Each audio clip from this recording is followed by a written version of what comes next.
ನಾಡಪ್ರಭು ಕೆಂಪೇಗೌಡ ನಾಟಕ ಪ್ರದರ್ಶನವಿದ್ದುದರಿಂದ ಅದರಲ್ಲಿ ಕೆಂಪೇಗೌಡನ ಪಾತ್ರ ನಿರ್ವಹಿಸುತ್ತಿದ್ದು ಆ ಪ್ರದರ್ಶನಕ್ಕಾಗಿ ಬೆಂಗಳೂರಿಗೆ ಬರಬೇಕಾಯಿತು.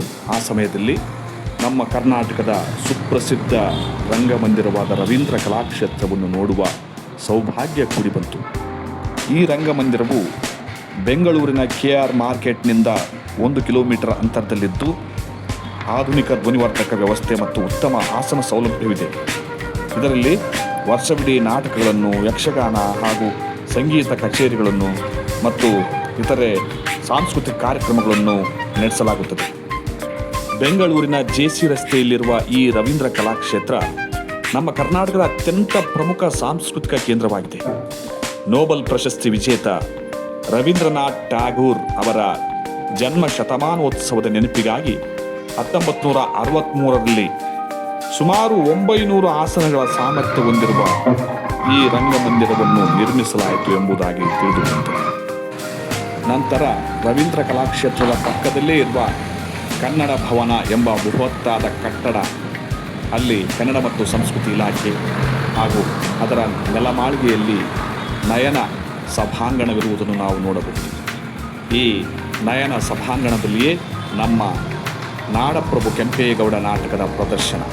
ಎಲ್ಲ ಕಲಾವಿದರು ಕನ್ನಡ ಭವನದ ನಯನ ಸಭಾಂಗಣಕ್ಕೆ ಸೇರಿದರು.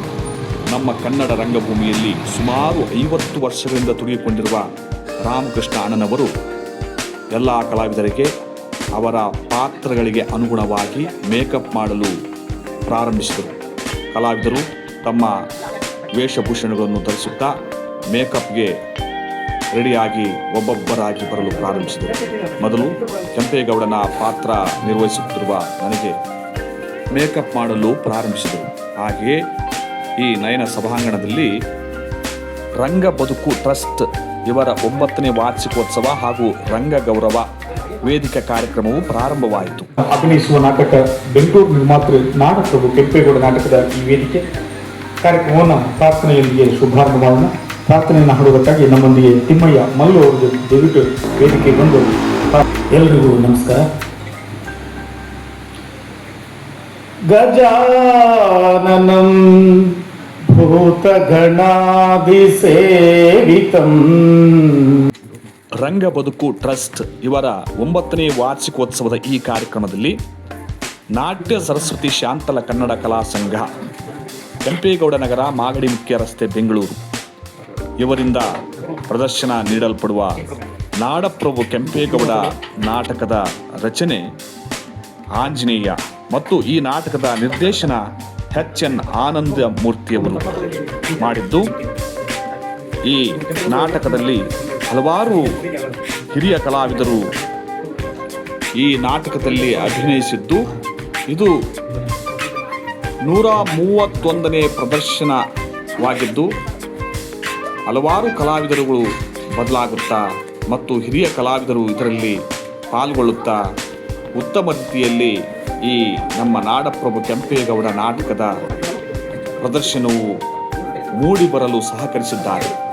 ಅವರೆಲ್ಲರೂ ಹಲವಾರು ನಾಟಕಗಳಲ್ಲಿ ಅಭಿನಯಿಸುವಂತಹ ಕಲಾವಿದರಾಗಿದ್ದು ಅವರದೇ ಆದ ಸಂಘ ಸಂಸ್ಥೆಗಳನ್ನು ಸಹ ಕಟ್ಟಿಕೊಂಡಿದ್ದಾರೆ.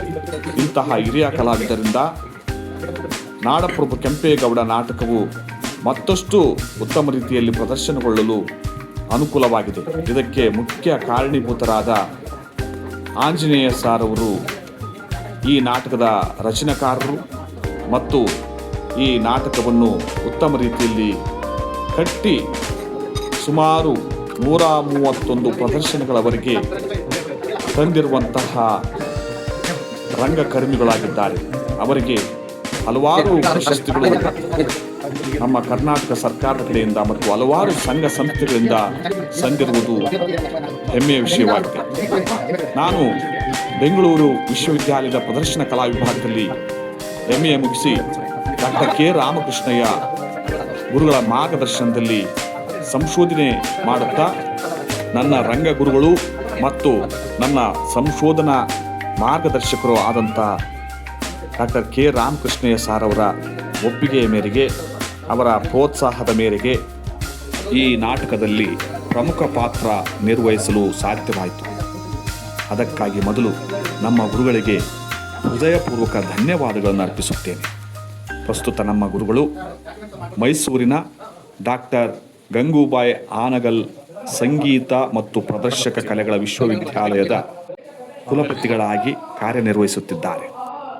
ಈ ನಾಟಕದಲ್ಲಿ ಸುಮಾರು 40ಕ್ಕೂ ಹೆಚ್ಚು ಕಲಾವಿದರು ಅಭಿನಯಿಸುತ್ತಿದ್ದು, ನೃತ್ಯ, ಸಂಗೀತ ಮತ್ತು ಅದಕ್ಕೆ ಸಂಬಂಧಿಸಿದಂತೆ ಹಾಡುಗಳು ಹಾಗೂ ನಿರೂಪಣೆ ಒಳಗೊಂಡಿದೆ.